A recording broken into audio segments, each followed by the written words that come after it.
નમસ્કાર. ક્યારે વિચાર્યું છે કે આપણો જે અવાજ છે એ ખરેખર કેટલો કિંમતી છે? આજે વર્લ્ડ વોઇસ ડે પર ચાલો ને આપણા આ સૌથી મોટા હથિયારને એટલે કે આપણા અવાજને જરા નજીકથી જાણીએ, એની શક્તિને સમજીએ. 1 મિનિટ માટે વિચારો. આપણો અવાજ એ ખાલી શબ્દો નથી બોલતો, એ તો આપણી સાચી ઓળખ છે. આપણી ખુશી, આપણું દુઃખ, આપણો પ્રેમ, આપણી બધી જ ફિલિંગ્સ એનાથી જ તો બહાર આવે છે.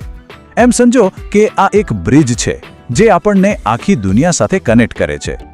અને બસ આ જ કારણ છે કે દર વર્ષે 16 એપ્રિલે આપણે વર્લ્ડ વોઇસ ડે ઉજવીએ છીએ.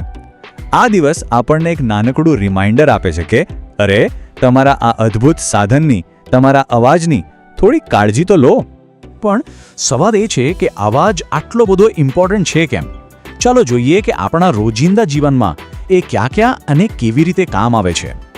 જુઓ, આપણો અવાજ જ છે જે આપણને ઇમોશનલી એકબીજા સાથે જોડે છે. એ ખાલી શબ્દો નથી, પણ બે લોકો વચ્ચે જે સંબંધ બંધાય છે ને, એનો પાયો છે. સાચું કહું તો અવાજ વગર તો આપણી કોઈ પણ વાત અધૂરી જ લાગે. સાચું કહું તો આપણો અવાજ આપણો બેસ્ટ ફ્રેન્ડ છે.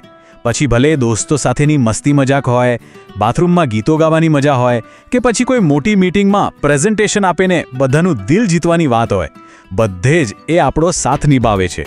પણ ક્યારેય વિચાર્યું છે કે આ અવાજ જેનાથી આપણે આટલું બધું કરીએ છીએ એ બને છે કેવી રીતે? ચાલો આ જે જાદુઈ પ્રોસેસ છે ને, એને એકદમ સિમ્પલ ભાષામાં સમજીએ. સમજવામાં આ બહુ જ સરળ છે. જુઓ, સૌથી પહેલાં તો આપણા ફેફસા પાવર આપે છે, હવાનો પાવર. પછી એ હવા ગળામાં જે વોકલ કોર્ડ્સ હોય છે ને, એને વાઇબ્રેટ કરે છે, મતલબ કે કંપાવે છે. અને બસ છેલ્લે આપણું મોઢું અને જીભ એ વાઇબ્રેશનને શબ્દોનો આકાર આપી દે છે. છે ને કમાલની વાત? પણ જો આપણે આપણા અવાજની બરાબર સંભાળ ન રાખીએ ને, તો એ આપણો સાથ છોડી પણ શકે છે.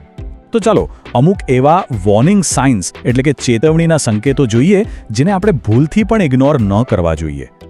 જેમ કે વારંવાર અવાજ બેસી જવો, ગળામાં દુખાવો કે ખરાશ રહેવી, કે પછી બોલવામાં જ તકલીફ પડવી. જો આવું થતું હોય ને તો સમજી જજો, આ બીજું કંઈ નહીં પણ તમારા વોકલ કોર્ડ્સ તમને ફરિયાદ કરી રહ્યા છે. હવે સવાલ એ થાય કે અવાજની કાળજી શું બધા માટે સરખી જ જરૂરી છે, કે પછી અમુક લોકો એવા છે જેમને આનું વધારે ધ્યાન રાખવું પડે?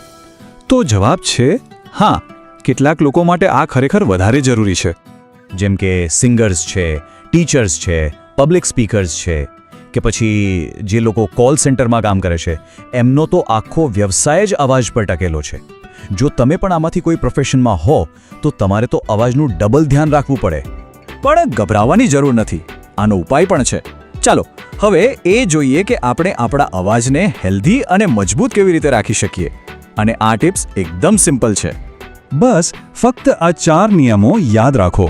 પહેલું, દિવસભર પાણી પીતા રહો. બીજું, બહુ જોરથી કે ચીસો પાડીને વાત ના કરો. ત્રીજું, અવાજને આરામ આપો. અને ચોથું, સ્મોકિંગ જેવી ખરાબ આદતોથી બને એટલા દૂર રહો. વિશ્વાસ કરો, તમારો અવાજ તમને થેન્ક યુ કહેશે. અને છેલ્લે બસ એટલું જ યાદ રાખવાનું છે કે આપણો અવાજ એ આપણી ઓળખ છે, આપણી તાકાત છે. એ ખાલી બોલવા માટે નથી, એ તો આપણી પર્સનાલિટીને દુનિયા સામે રજૂ કરે છે. જ્યારે આપણો અવાજ હેલ્ધી અને ક્લિયર હોય ને, ત્યારે આપણો કોન્ફિડન્સ આપોઆપ વધી જાય છે. આપણી વાતમાં એક વજન આવે છે અને લોકો પર આપણી સારી એવી અસર પડે છે. તો વાતનો સાર એટલો જ છે, તમારો અવાજ એ જ તમારી ઓળખ. અને એની કાળજી લેવી એટલે પોતાની જાતની કાળજી લેવી. તો ચાલો આજથી જ એક નાનકડો સંકલ્પ કરીએ. આપણે આપણા અવાજની કદર કરીશું, એની સંભાળ રાખીશું અને પૂરા આત્મવિશ્વાસ સાથે આપણી વાત દુનિયા સામે મૂકીશું.